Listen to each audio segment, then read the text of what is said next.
rappelle aux internautes qui nous suivent, en tout cas de partout, que vous êtes Gilles Vaikehia, le nouveau président donc, du Kianda, Yira, au niveau mondial. C'est par rapport à la situation sécuritaire, honorable, considérer la situation sécuritaire du moment dans les milieux. Quelle stratégie adopter pour le rétablissement de la paix?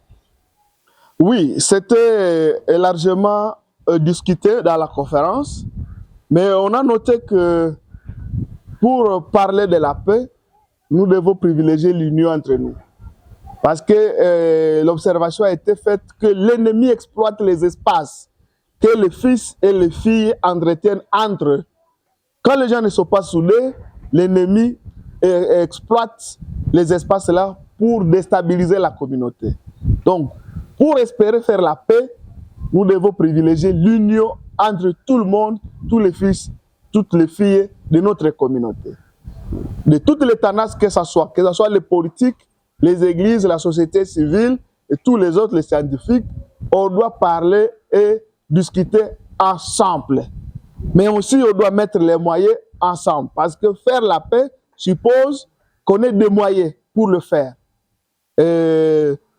Nous avons, à ce sujet, demandé à l'État de lever urgemment l'état de siège.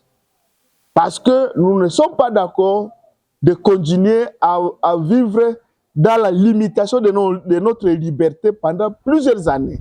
Donc l'État doit impérativement lever l'état de siège pour nous permettre de souffler et de faire la vie.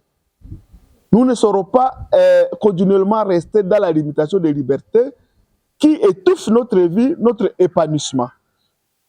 Aussi, nous avons encouragé les jeunes IRA d'intégrer l'armée.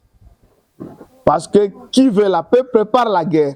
Et qui veut faire la guerre prépare ses stratégies. Et parmi les stratégies, il faut former l'armée. Nous avons dit la jeunesse IRA doit massivement intégrer l'armée, les FARDC, pour que nous puissions avoir des ressources nécessaires au rétablissement de la sécurité et de la paix.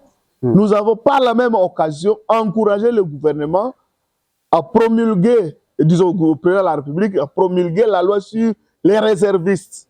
Parce qu'à notre avis, ceci permettrait à résorber cet ensemble de jeunes qui ont intégré les groupes armés, qui pilulent autour de grandes agglomérations avec des lasses, avec des couteaux. Tous ces jeunes-là, avec la loi des réservistes, devraient être regroupés et initiés à la pratique de la guerre. Et cela nous permettrait d'avoir nos villages sécurisés. Pourquoi vous n'encouragez pas les Wazalendo, Monsieur le Président? Bon, les Wazalendo, justement, c'est ça la façon, la manière d'encourager les Wazalendo. Les Wazalendo sont, sous d'autres mots, les réservistes. Mais nous sommes de l'avis que ces réservistes puissent être ordonnés et coordonnés dans le cadre de la loi sur les réservistes. À ce moment-là, les Wazalendo ils vont agir tout en nous rassurant qu'ils sont en train de travailler pour l'intérêt du rétablissement de la sécurité et de la paix. Mais ils ne sont pas pour les Wazalendo anarchistes. Hein, les gens qui se réveillent et qui font du n'importe quoi sans être dans le même objectif que le gouvernement. Parce qu'à ce moment-là, ça sera l'anarchie. Ce n'est pas la vie du Kianda. Nous voulons que ça soit dans le cadre réglementaire ou légal. Alors, la communauté, au sujet aussi de la politique, la conférence a encouragé toute la population IRA à participer massivement aux élections qui sont en train de se pointer à l'horizon. On doit tous élire pour nous assurer que nous avons des vrais élus, des vrais députés, des vraies émanations du peuple. Mais nous avons mis des conditions. Les IRA doivent élire pour des fils et des filles qui incarnent des valeurs culturelles IRA.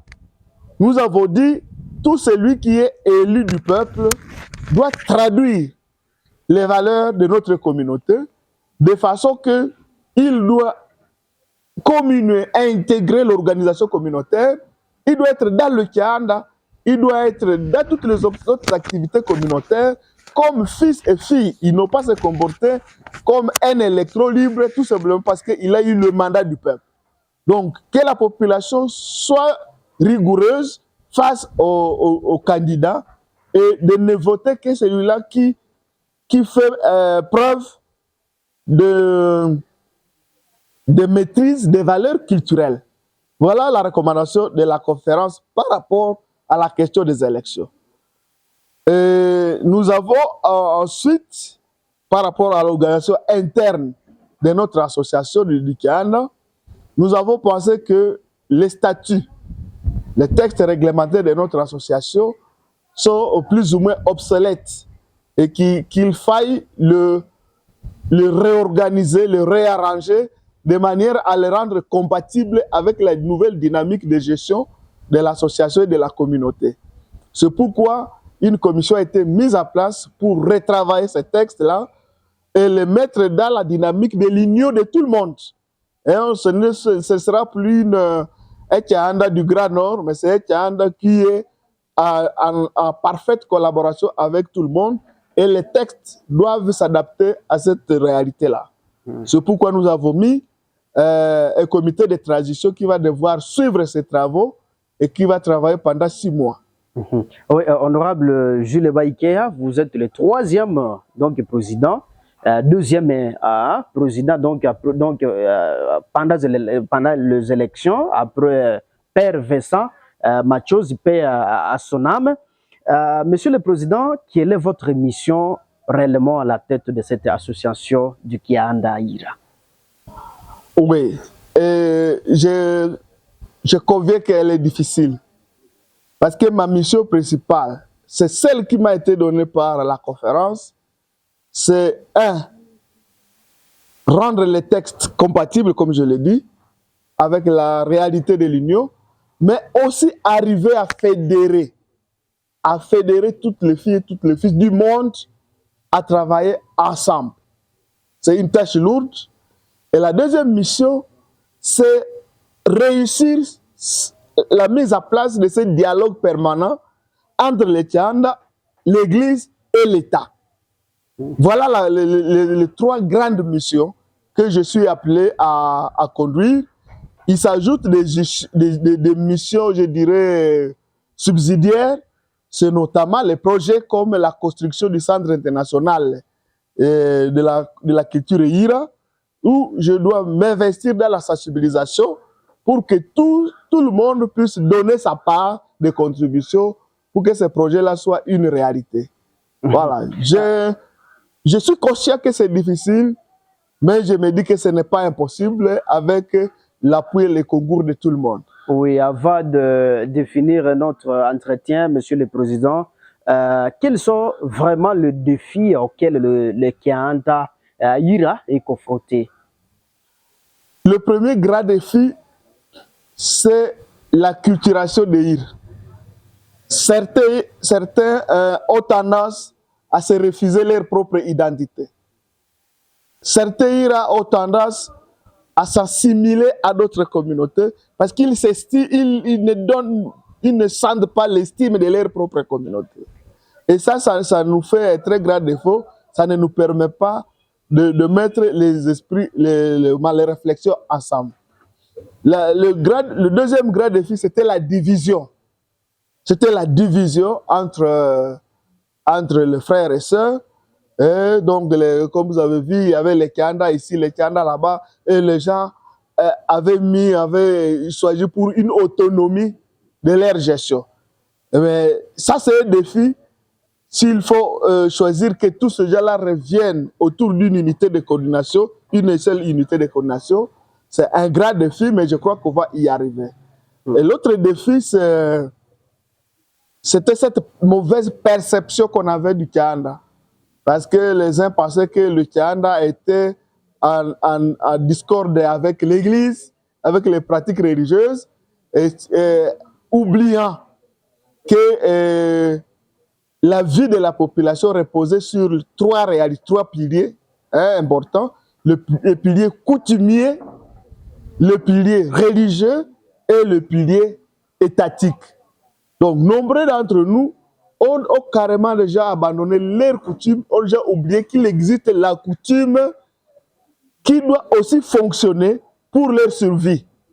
C'est un défi majeur d'arriver à faire comprendre à tout le monde qu'ils doivent respecter leurs coutumes, ils doivent laisser les coutumiers faire leur travail en complément au travail des églises et au travail de l'État.